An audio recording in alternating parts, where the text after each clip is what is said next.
Let's talk 8 beliefs that are destroying your peace in relationships.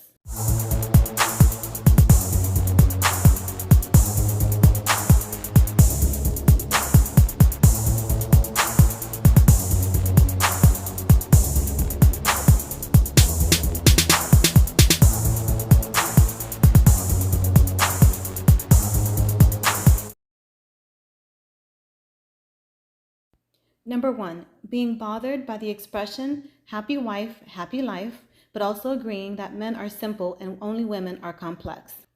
Don't things that are complex require more work and effort than things that are simple? So if women are more complex than men, then the expression happy wife, happy life makes sense. Number 2, stop saying men are supposed to be with a lot of women because they make millions of sperm, so they're supposed to spread their seeds. Yes, it's true that men make millions of sperm, but that just means less of you are necessary for the survival of the species. Number 3, whether or not you believe it, there is no way for you to know for certain what a woman's body count is. Don't believe me? Here, I'll prove it. Does her vagina get a teardrop tattoo, like a gang member, for every body she caught? Next time you're down there, take a look. Do you see one vagina teardrop tattoo for each body in her body count? If God or nature, whatever it is that you believe in, thought it was important for you to know how many men she's been with, then it would be easy for you to know without even having to ask her. Since there's no way for you to know for sure how many men she's been with, stop destroying your peace over something you'll never know. Number 4, it is how you feel about her or him plus technique that makes the sex good. So this idea that you need to try her vagina or his penis before marriage is absolutely ridiculous. Number 5, this idea that men should have sex with 10, 30, or 50 women before marriage is destroying your peace and wasting the time and good looks you could be using to find a wife who is deserving of you. This idea that there's a magic number of vaginas you can try that will make you feel like you chose the right vagina to marry is absurd.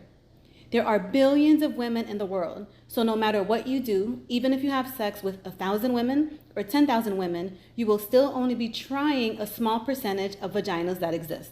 Focusing a high amount of your energy on the number of women you have sex with is destroying your peace. Number 6, no, you cannot be a bad husband but a good father.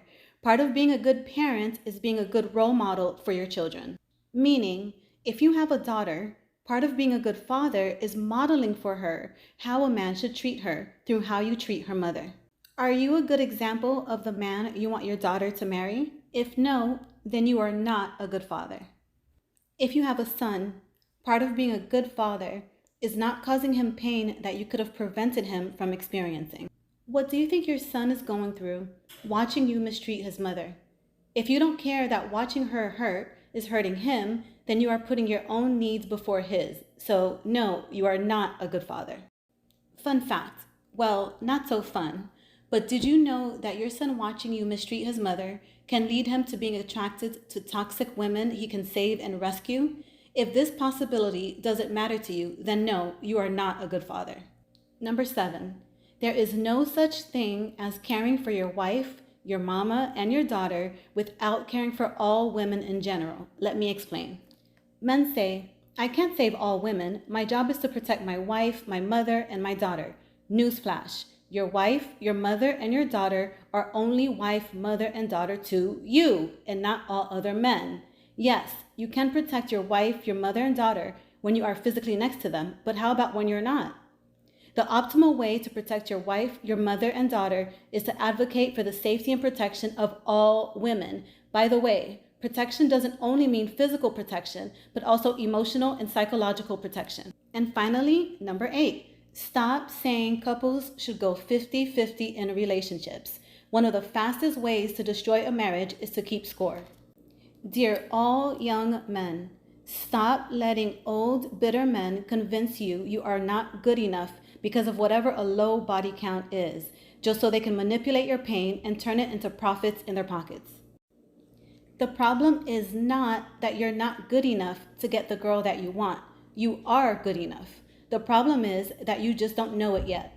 I love you all dearly. Signed, a woman, a wife, and a boy mom. P.S.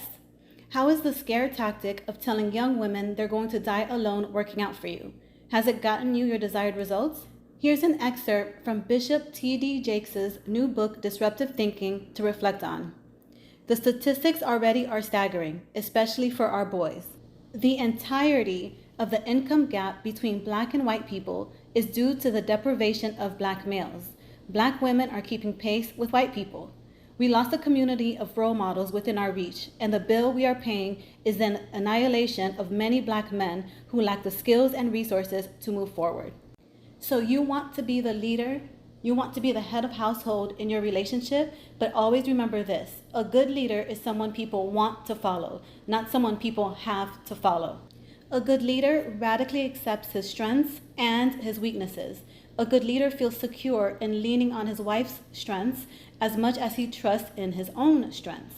So who taught you how to be an effective leader in a household? Who taught you how to be a loving husband? Thank you for watching. I am grateful for you. My name is Melissa Rochelle, and I'm a holistic wellness and relationship coach. Remember to like, subscribe, and share, and let's do everything we can to break the generational cycles of broken homes, burned out single moms, and fatherless boys.